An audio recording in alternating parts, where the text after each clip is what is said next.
Hi tears, welcome back. எல்லாரும் எப்படி இருக்கீங்க? நல்லா இருக்கீங்களா? நம்ம வீட்ல நம்ம பயன்படுத்தக்கூடிய இந்த ஒரு கடுகு இருந்தா போதுங்க. நீங்க நெனச்சு கூட பார்க்காத அளவுக்கு நெறைய விஷயம் நம்ம செஞ்சு எடுத்துடலாம். வீடியோ ஃபுல்லா ஸ்கிப் பண்ணாம நீங்க பாருங்க. அப்பதான் நம்ம இதெல்லாம் எப்படி செய்யறோம் அப்படின்றது உங்களுக்கு புரியும். அது மட்டுமே இல்லாம வீடியோ பார்க்குற புது வியூவர்ஸ் யாராச்சும் இருந்தா, மறக்காம இந்த சேனல் ஒண்ணு சப்ஸ்கிரைப் பண்ணி அடுத்துள்ள பெல் ஐக்கன் கூட கொஞ்சம் எனேபிள் பண்ணுங்க. அப்பதான் நான் போடுற வீடியோஸோட நோட்டிஃபிகேஷன்ஸ் எல்லாம் உங்களுக்கு கிடைக்கும். அப்ப நமக்கு டைம் வேஸ்ட் பண்ணாம நேரா வீடியோக்குள்ள போயிரலாங்க. அப்ப நமக்கு நம்மளோடது முதல் டிப் ஒண்ணு பார்த்துடலாம். அதுக்காக வேண்டிட்டு நான் ஒரு மிக்ஸி ஜார் தான் எடுத்திருக்கேன். மிக்ஸி ஜார்ல தண்ணியே இல்லாம நல்லா ட்ரை பண்ணி எடுத்துக்கோங்க. அதுல நான் இந்த மாரி கொஞ்சம் கடுகு தாங்க போட்டு விடுறேன். நமக்கு எவ்வளோ தேவையோ அவ்வளோ எடுத்துக்கலாம். நான் இங்க ஒரு 3 டீஸ்பூன் அளவுக்கு கடுகு எடுத்து மிக்ஸியில போட்டு நல்லா அரைச்சு எடுக்க போறேங்க. உங்களுக்கு வேணும்னா இடிகல்ல போட்டு கூட இடிச்சு எடுத்துக்கலாம். நான் மிக்ஸி ஜார்ல இந்த அளவுக்கு பொடிச்சு எடுத்திருக்கேங்க. இதுக்கப்புறமேட்டு இந்த ஒரு பொடிச்ச கடுக வச்சு நம்ம என்னென்ன செய்யலாம் அப்படின்றது கூட பார்த்துடலாங்க.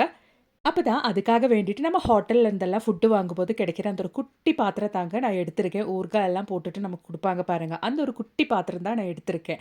அதில நான் இந்த அளவுக்கு கொஞ்சம் நம்ம பொடிச்சு எடுத்த அந்த கடுகு போட்டு விட்டுருக்கேங்க. அதுக்கு மேல நம்ம கம்ஃபோர்ட் ஊத்திக்கலாம். கம்ஃபோர்ட் ஊத்தி நம்ம இது ஒரு நல்ல ரூம் ஃப்ரெஷ்னர் அப்படி இல்லைன்னா பாத்ரூம் ஃப்ரெஷ்னரா தாங்க பயன்படுத்த போறோம். அதுக்கு மேல நம்ம பொடிக்காத கடுகு கூட கொஞ்சம் போட்டுக்கலாங்க. கடுகுல நம்ம இந்த மாரி கம்ஃபோர்ட் ஊத்துறதுனாலயே ரொம்ப நேரத்துக்கு இல்லன்னா, ஒரு வாரத்துக்கு மேலயே அந்த ஒரு கம்ஃபோர்ட்டோட ஸ்மெல்லு நல்லபடியா அந்த ஒரு பவுலுக்குள்ள இருக்குங்க. அதுக்கு மேல கொஞ்சம் உப்பு நம்ம போட்டு விட்டுக்கலாங்க. அதுக்கு மேல கொஞ்சம் கூட கம்ஃபோர்ட் இந்த மாரி நீங்க ஊத்திக்கோங்க. அதுக்கப்புறமேட்டு நம்ம அந்த பாத்திரத்தோட லிட் இந்த மாரி போட்டு விட்டுக்கலாம். மூடி போட்டதுக்கு அப்புறமேட்டு குட்டி குட்டி ஹோல்ஸ் நம்ம போட்டுக்கலாங்க. அதுக்காக வேண்டி நான் ஒரு நீடில் எடுத்து அத நல்லா சூட் பண்ணிட்டு, இந்த மாரி குட்டி குட்டி ஹோல்ஸ் அந்த மூடிக்கு மேல போட்டு விடுறேங்க.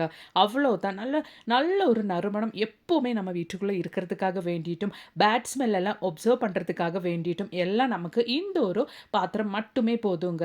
டைனிங் டேபிள்ல நம்ம ஃபுட்டெல்லாம் சாப்பிடுறதுனால இருக்கிற அந்த ஒரு ஸ்மெல்லு, அது மட்டுமே இல்லாம நம்ம கிச்சன்ல, நமக்கு டைனிங் ஹால்ல, அது மட்டுமே இல்லாம பாத்ரூம்ல எல்லா இடத்துலயும் நமக்கு இந்த ஒரு பாத்திரம் வச்சா போதுங்க. நல்லபடியா நல்ல ஒரு ரூம் ஃப்ரெஷ்னரா நமக்கு இது பயன்படுத்திக்கலாங்க. கண்டிப்பா நீங்களும் ட்ரை பண்ணி பாருங்க. புடிச்சிருந்தா மறக்காம ஒண்ணு லைக் கூட பண்ணுங்க ஃப்ரெண்ட்ஸ். அப்ப இனி நமக்கு நம்மளோடது அடுத்த டிப் ஒண்ணு பார்த்துடலாங்க. அதுக்காக வேண்டிட்டு நான் இங்க நாப்தலின் பவுல் தாங்க எடுத்திருக்கேன். நாப்தலின் பவுல் ஒரு 1 1/2 சைஸ் அளவுக்கு நான் எடுத்திருக்கேன். அது இந்த மாரி நம்ம நல்லா ஒண்ணு பொடிச்சு எடுத்துடலாம். இந்த நாப்தலின் பவுல் பொடிச்சதுக்கு அப்புறமேட்டு இத யூஸ் பண்ணி நம்ம என்ன பண்ண போறோம் அப்படின்றது கூட பார்த்துடலாம். அதுக்காக வேண்டிட்டு நான் ஒரு டிஷ்யூ பேப்பர் தாங்க எடுத்திருக்கேன். உங்க கையில டிஷ்யூ பேப்பர் இல்ல அப்படின்னா நீங்க நியூஸ் பேப்பர் கூட பயன்படுத்திக்கலாம். இந்த டிஷ்யூ பேப்பர் நான் இந்த மாரி 2ஆ கட் பண்ணி எடுத்திருக்கேங்க. அதுக்கப்புறமேட்டு நம்ம ஆல்ரெடி பொடிச்சு வச்ச அந்த ஒரு கடுகு நாம இந்த மாரி 1/2 டீஸ்பூன் அளவுக்கு 2 டிஷ்யூ பேப்பருக்கு மேலேயும் நம்ம போட்டு விட்டுக்கலாம். அதுக்கப்புறமேட்டு நம்ம இப்போ பொடிச்ச அந்த ஒரு நாப்தலின் பவுடர் கூட நம்ம இந்த மாரி சேர்த்து குடுத்துடலாங்க. நம்ம வீட்ல இருக்கிற பல்லி தொல்லை, கரப்பான் தொல்லை, கொசு தொல்லை, பொடியங்க தொல்லை எல்லாம் இல்லாம பண்றதுக்காக வேண்டிட்டு இந்த ஒரு டிஷ்யூ பேப்பர் மட்டுமே போதுங்க. அதுக்காக வேண்டி டிஷ்யூ பேப்பர் நல்லபடியா நம்ம இந்த மாரி அந்த உள்ள நம்ம போட்டிருக்கிற கடுகு, அது மாதிரியே நாப்தலின் பவுல் எல்லாம் வெளிய வராத அளவுக்கு நம்ம இந்த மாரி வந்து செக்யூர் பண்ணி குடுத்துடலாங்க. அவ்வளோதான். நான் 2 டிஷ்யூ பேப்பரும் இந்த மாரி ஒண்ணு செக்யூர் பண்ணி ரப்பர் பேண்ட் போட்டு விட்டுட்டேங்க. இதுக்கப்புறமேட்டு நமக்கு எந்தெந்த இடத்துல பல்லி தொல்லை, கரப்பான் தொல்லை, கொசு தொல்லை எல்லாம் இருக்கோ, அங்க நம்ம இது வச்சு விட்டா மட்டுமே போதுங்க. கிச்சன்ல நம்ம எப்பவுமே குக்கிங் பண்றதுனாலே அந்த ஒரு சாப்பாடு ஸ்மெல்லுக்கு, ஃபுட் ஸ்மெல்லுக்கெல்லாம் நம்ம கேஸ் ஸ்டவ் கீழ, அடுப்படி கீழ எல்லாம் நெறைய பல்லி தொல்லை, கரப்பான் தொல்லை எல்லாம் இருக்கும் இல்லைங்களா? இந்த மாரி நம்ம ரெடி பண்ண அந்த ஒரு டிஷ்யூ பேப்பர் நீங்க வச்சு விட்டீங்கன்னா, அதுக்கப்புறமேட்டு அந்த மாரி தொல்லையே உங்களுக்கு இருக்காது. ட்ரை பண்ணி பாருங்க. அப்ப இனி நமக்கு நம்மளோடது அடுத்த டிப் ஒண்ணு பார்த்துடலாங்க. அதுக்காக வேண்டிட்டு இந்த மாரி ஒரு விளக்கு தாங்க எடுத்திருக்கேன். விளக்குல நம்ம பொடிச்ச அந்த கடுகு இந்த மாரி கொஞ்சம் போட்டு விட்டுக்கலாம். அதுக்கப்புறமேட்டு நம்ம பொடிச்சு எடுத்த நாப்தலின் பவுல் கூட நம்ம இந்த மாரி ஒரு 1/4 டீஸ்பூன் அளவுக்கு போட்டு விட்டுக்கலாங்க. அதுக்கப்புறமேட்டு கடுகும், நாப்தலின் பவுலும் நல்லபடியா நம்ம இந்த மாரி ஒண்ணு மிக்ஸ் பண்ணி விட்டுக்கலாங்க. நம்ம வீட்ல கொசு தொல்லை, பொடி ஈங்க தொல்லை எல்லாம் இருந்தா கண்டிப்பா இதுக்கப்புறமேட்டு இருக்காதுங்க. இந்த ஒரு மெத்தட நீங்க ஃபாலோ பண்ணீங்கன்னா மட்டுமே போதும். இந்த ஒரு மிக்ஸுக்கு மேல நான் நல்லெண்ணெய் தாங்க ஊத்துறேன். உங்க கையில நல்லெண்ணெய் இல்ல அப்படின்னா கோகனட் ஆயில் கூட நீங்க பயன்படுத்திக்கலாம். இந்த ஆயில் ஊத்திட்டு நல்லபடியா அந்த ஒரு கடுகும், நாப்தலின் பவுலும் ஒரு 1 ஹவர் டைமுக்கு அப்படியே விட்டுருங்க. நல்லா சோக் ஆகுறதுக்காக வேண்டிட்டு. அதுக்கப்புறமேட்டு நம்ம இந்த மாரி ஒரு திரி போட்டுட்டு பத்த வச்சுக்கலாங்க. இப்ப மாம்பழ சீசன், அது மாதிரியே பலாப்பழ சீசன் அப்படின்றதுனாலே நெறைய ஈங்க வீட்டுக்குள்ளேலாம் இருக்கும் இல்லைங்களா? இந்த ஒரு விளக்கு நீங்க பத்த வச்சுட்டீங்கன்னா போதுங்க. அதுக்கப்புறமேட்டு உங்களுக்கு அந்த பிரச்சனையே இருக்காது. கண்டிப்பா நீங்க ட்ரை பண்ணி பாருங்க. அது மட்டுமே இல்லாம ஈவினிங் டைம்ல நம்ம இந்த ஒரு விளக்கு வீட்ல பத்த வச்சுட்டோம்னா, கொசு தொல்லை இருக்கவே இருக்காது. இப்ப மழையெல்லாம் இருக்கிறதுனாலயே நம்ம வீட்ல நெறைய கொசு தொல்லை இருக்கும் இல்லைங்களா? கண்டிப்பா ட்ரை பண்ணுங்க. புடிச்சிருந்தா மறக்காம உங்க ஃப்ரெண்ட்ஸ் அண்ட் ஃபேமிலி கூட ஷேர் பண்ணி சப்போர்ட் பண்ணுங்க ஃப்ரெண்ட்ஸ். அப்ப இனி நமக்கு நம்மளோடது அடுத்த டிப் ஒண்ணு பாத்துடலாங்க. அதுக்காக வேண்டிட்டு நான் இந்த மாரி ஒரு யூஸ் அண்ட் த்ரோ பாத்திரம் தாங்க எடுத்திருக்கேன். அதுல நானு 1 டீஸ்பூன் அளவுக்கு பொடிச்ச கடுகு சேர்த்திருக்கேங்க. அதோடவே கொஞ்சம் தண்ணி, அதுவும் சூடான வெது வெது சூடா இருக்கிற தண்ணி நம்ம ஊத்திக்கலாம். இந்த மாரி நம்ம ரெடி பண்ற இந்த ஒரு சொல்யூஷன் நம்ம கிச்சன்ல நல்ல ஒரு கிளீனிங் ஏஜென்ட்டா நம்ம பயன்படுத்திக்கலாங்க. இதோடவே நான் கொஞ்சம் சால்ட் போடுறேன். அது மட்டுமே இல்லாம ஆப்பிள் சிடர் வினிகர் கூட நான் இந்த ஒரு தண்ணீல ஊத்திக்கிறேங்க. நான் ஒரு டேபிள் ஸ்பூன் அளவுக்கு தான் ஆப்பிள் சிடர் வினிகர் இந்த ஒரு கடுகு தண்ணீல நம்ம ஊத்த போறோம். அப்படி நாம இந்த ஒரு ஆப்பிள் சிடர் வினிகர் கூட ஊத்தி ரெடி பண்ற இந்த ஒரு சொல்யூஷன் நமக்கு ரொம்பவே யூஸ்ஃபுல்லா இருக்கும். நல்ல ஒரு கிளீனிங் ஏஜென்ட் நம்மளோடது கேஸ் அடுப்பு, அப்படி இல்லைன்னா கேஸ் ஸ்டவ், அது மட்டுமே இல்லாம கவுண்டர் டாப், நம்மளோடது சிங்க் எல்லாம் கிச்சன் சிங்க் எல்லாம் கிளீன் பண்றதுக்கு நமக்கு இந்த ஒரு சொல்யூஷன் பயன்படுத்திக்கலாங்க. நல்லா மிக்ஸ் பண்ணிட்டு நம்ம இந்த ஒரு சொல்யூஷன் ஒரு 2 ஹவருக்கு நம்ம ரெஸ்ட் பண்றதுக்காக வச்சிடலாம். அதுக்கப்புறமேட்டு தான் நம்ம இத ஃபில்டர் பண்ணி ஒரு ஸ்ப்ரே பாட்டிலுக்கு போட்டுட்டு பயன்படுத்த போறோங்க.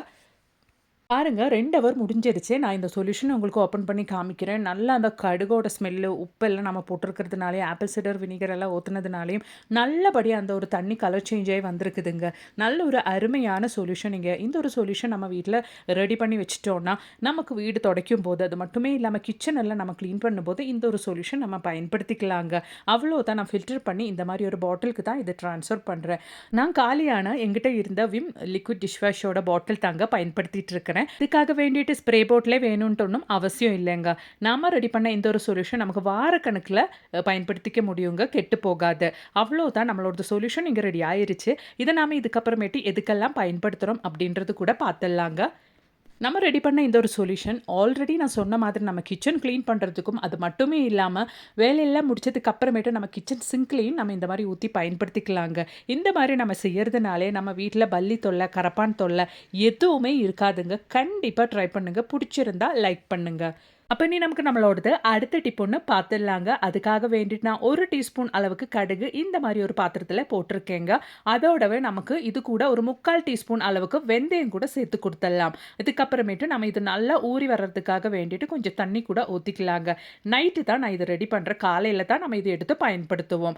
நல்லா ஊறறதுக்காக வேண்டி நம்ம இதோட லிட்டு போட்டு க்ளோஸ் பண்ணி வச்சிரலாங்க. இதுக்கப்புறமேட்டு நம்ம மார்னிங் எடுத்து தான் இத நல்லா எடுத்து ஃபைனா அரைச்சு பயன்படுத்த போறோம். பாருங்க கடுகும் அது மாதிரியே வெந்தயம் நல்லபடியா ஊறி வந்துருச்சு. இதுக்கப்புறமேட்டு நம்ம மிக்ஸி ஜார்ல போட்டு நல்லா ஃபைனா அந்த ஊற வச்ச தண்ணியிலே அரைச்சு எடுத்துக்கலாங்க. நம்ம முடியில இருக்கிற எந்த பிரச்சனையா இருந்தாலும், ஸ்கேல்ப் வீக்கா இருக்கிற பிரச்சனையா இருந்தாலும், பிளட் சர்க்குலேஷன் கம்மியா இருந்து முடி கொட்டுற பிரச்சனையா இருந்தாலும், எந்த பிரச்சனையா இருந்தாலும் தைரியமா நீங்க பயன்படுத்தக்கூடிய ஒரு அருமையான ஹேர் பேக்குங்க. கண்டிப்பா நீங்க பயன்படுத்தி பாருங்க. இந்த ஒரு ஹேர் பேக் நீங்க வீக்லி ட்வைஸ் பயன்படுத்திக்கலாங்க. இதனால கோல்ட் எல்லாம் வராது. ஏன்னா நம்ம இதுல கடுகு சேர்த்திருக்கிறதுனாலயே. வெந்தயம் நமக்கு நல்லபடியா முடி நல்லா அடர்த்தியா, திக்கா, லாங்கா வளர்றதுக்கும், அது மட்டுமே இல்லாம கிரே ஹேர் எல்லாம் இல்லாம நல்லபடியா முடி லாங்கா வளர்றதுக்கும் நமக்கு ஹெல்ப் பண்ணுங்க. உங்களுக்கு லைவா பார்க்கலாம். இந்த ஒரு ஹேர் பேக் பயன்படுத்திட்டாங்க இந்த அளவுக்கு ஹேர் குரோத் உங்களுக்கு பார்க்க முடியுது. வெட்டி வெட்டி நீங்க சலிச்சுக்குவீங்க முடி. அந்த அளவுக்கு உங்களுக்கு இந்த ஒரு ஹேர் பேக் கன்டினியூஸா வீக்லி ட்வைஸ் நீங்க பயன்படுத்திட்டீங்கன்னா, அந்த ஒரு சேஞ்சஸ் உங்களுக்கு தெரிய வரும். கண்டிப்பா ட்ரை பண்ணுங்க. பிடிச்சிருந்தா மறக்காம உங்க ஃப்ரெண்ட்ஸ் அண்ட் ஃபேமிலி கூட ஷேர் பண்ணி சப்போர்ட் பண்ணுங்க ஃப்ரெண்ட்ஸ். அப்ப நீ நமக்கு நம்மளோடது அடுத்த டிப் ஒண்ணு பாத்துடலாங்க. அதுக்காக வேண்டிட்டு ஒரு 1/4 டீஸ்பூன் அளவுக்கு நான் இங்க கடுகு பொடிச்சது தாங்க எடுத்திருக்கேன். நம்ம வீட்ல எலி தொல்லை, பெருச்சாளி தொல்லை எல்லாம் இருந்தா இதுக்கப்புறமேட்டு இருக்கவே இருக்காதுங்க. அதுக்காக வேண்டி தான் நம்ம இந்த ஒரு டிப்பு பார்க்குறோம். அதில நான் 1 டீஸ்பூன் அளவுக்கு கோதம்பு பொடி தாங்க சேர்த்து குடுத்துருக்கேன். அதோடவே ஒரு 2 சொட்டு அளவுக்கு ஹார்பிக் கூட ஊத்திட்டேங்க. இந்த ஒரு மிக்ஸ் மட்டுமே போதும். நம்ம ரெடி பண்றோம் இந்த ஒரு ரெமெடி போதுங்க. அதுக்கப்புறமேட்டு உங்க வீட்டு பக்கம் கூட எலி, பெருச்சாளி எல்லாம் வரவே வராது. அது கூட அதோடவே நான் கொஞ்சம் சிந்தட்டிக் வினிகர், அதாவது நம்ம ஊறுகாய் எல்லாம் போடுறதுக்காக பயன்படுத்துற வினிகர் கூட சேர்த்துருக்கேங்க. அந்த ஒரு வினிகர்ல தான் நம்ம இந்த ஒரு மாவு நல்லா பெசஞ்சு எடுக்கணும். ஒரு சொட்டு தண்ணி கூட நம்ம சேர்க்கக்கூடாதுங்க. வினிகர்லயே நம்ம நல்லா இந்த மாரி பெசஞ்சு எடுத்துறணும். பெசஞ்சு குட்டி குட்டி பவுல்ஸா நம்ம இத ரெடி பண்ணி எடுத்துக்கலாங்க. ஏன்னா நம்ம இதுல ஹார்பிக் பயன்படுத்தியிருக்கோம்.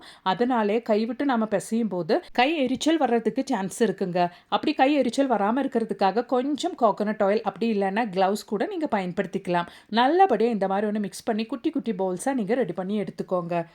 குட்டி குட்டி போல்ஸா நம்ம இந்த மாரி ரெடி பண்ணி எடுத்ததுக்கு அப்புறமேட்டு, அதுக்கு மேல நம்ம கொஞ்சம் வெல்லம் கூட இந்த மாரி பொடிச்சு தூவி விட்டுக்கலாங்க. ஏன்னா, இந்த வெல்லத்தோட ஸ்மெல் எல்லாம் எலிங்களுக்கும், பெருச்சாளிங்களுக்கும் ரொம்பவே பிடிச்ச மாதிரி ஒரு ஸ்மெல்லுங்க. அதுக்காக வேண்டிட்டு, அந்த ஒரு மணத்துக்காக வேண்டிட்டு கண்டிப்பா எலிங்களும், பெருச்சாளிங்களும் இது பக்கம் வருங்க. இந்த ஒரு ஸ்மெல்லுக்காக வேண்டிட்டு இது கண்டிப்பா அதுங்க சாப்பிடும். அதுக்கப்புறமேட்டு உங்க வீட்டு பக்கமே வராதபடி ஆயிருங்க. ஏன்னா, அந்த ஒரு ஹார்பிக்ல இருக்கிற ஆசிட் தன்மை, அதுக்கப்புறமேட்டு எலி, பெருச்சாளி அந்த சாப்பிட்ட எலி, பெருச்சாளி உங்க வீட்டு பக்கமே வராதபடி உங்களுக்கு ஹெல்ப் பண்ணுங்க. கண்டிப்பா ட்ரை பண்ணி பாருங்க. நம்ம ரெடி பண்ண இந்த ஒரு குட்டி பவுல்ஸ் நம்ம எப்படி பயன்படுத்துறோம் அப்படின்றது கூட பார்த்துடலாம். நம்ம வீட்டுக்கு சுத்தியில நமக்கு வெளியில எலி, பெருச்சாழி எல்லாம் வர்றதுக்கு சான்சஸ் இருக்கிற இடத்துல இந்த மாதிரி நம்ம ரெடி பண்ண பவுல்ஸ் நீங்க வச்சு கொடுத்தா போதுங்க. அது மட்டுமே இல்ல, வீட்டுக்குள்ள கூட உங்களுக்கு எங்க எலி தொல்லை, பெருச்சாழி தொல்லை எல்லாம் இருக்கோ அங்கேயும் நீங்க சேம் இதே மாதிரி போட்டு விட்டா போதும். அடுத்த நாளே உங்களுக்கு அதோட ரிசல்ட் தெரிய வருங்க. கண்டிப்பா ட்ரை பண்ணுங்க. பிடிச்சிருந்தா மறக்காம ஒண்ணு லைக் பண்ணுங்க ஃப்ரெண்ட்ஸ். அதோடவே உங்க ஃப்ரெண்ட்ஸ் அண்ட் ஃபேமிலி கூட ஷேர் பண்ணி சப்போர்ட் பண்ணுங்க. நீங்க ஒரு டைம் இத ட்ரை பண்ணி உங்களுக்கு ரிசல்ட் கிடைக்குதுன்னு சொல்லிட்டு நீங்க விடாதீங்க. கன்டினியூஸா ஒரு 2ஓ 3ஓ டைம் ட்ரை பண்ணி பாருங்க. கண்டிப்பா அதுக்கப்புறமேட்டு உங்க வீட்டு பக்கமே எலி, பெருச்சாழி எல்லாம் எட்டி கூட பார்க்காதுங்க. தேங்க்ஸ் ஃபார் வாட்சிங்.